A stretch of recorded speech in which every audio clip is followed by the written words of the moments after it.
Welcome music fans, partiers, and nostalgia freaks. Hold on, because we're taking a quick ride into the wild story of rock legend Sebastian Bach. Join me for another Grover All Over Discover. You might know him as the powerhouse voice behind Skid Row, but trust me, there's so much more to this guy's story. Let's roll! Sebastian Philip Bierk was born on April 3, 1968, in the Bahamas. Yeah, that's right, the Bahamas. But he grew up in Peterborough, Ontario. He's one of 8 kids, and his brother Zach was a hockey player, pretty typical for a Canadian family, eh? His dad, David Bierk, wasn't just any dad, he was a fairly well-known painter. He even painted the cover art for Skid Row's Slave to the Grind, and some of Sebastian's solo albums. Going back to his youth, he has always had a love for singing and music. Bach's musical journey started in a church choir when he was just 8.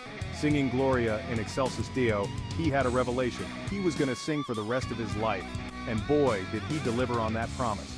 Later on, going into his teen years, Bach joined a band called Kid Wicked at the tender age of 14.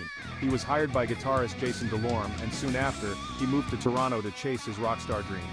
Now let's see how Bach ended up on Skid Row. In 1987, Bach was spotted singing at a wedding by John Bon Jovi's parents.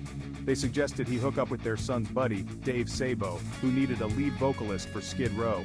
After hearing their demo tapes, Bach was on a plane to New Jersey faster than you can say youth gone wild. Skid Row exploded in the late 80s and early 90s. Their first 2 albums went multi-platinum, with Slave to the Grind even hitting #1 on the Billboard 200.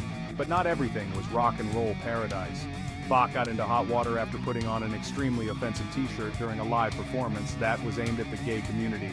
He later admitted it was a lapse in judgment and insensitive to people that have lost loved ones. Up on reflection and to help mend his public image, he donated a sum of $12,000 to help fight AIDS. This was only the beginning of the turmoil and conflict between Bach and the rest of his bandmates. By 1996, internal conflicts led to Bach leaving Skid Row. Rumor has it they split over whether or not to open for Kiss. Not sure who was on what side of that battle, but come on, Kiss!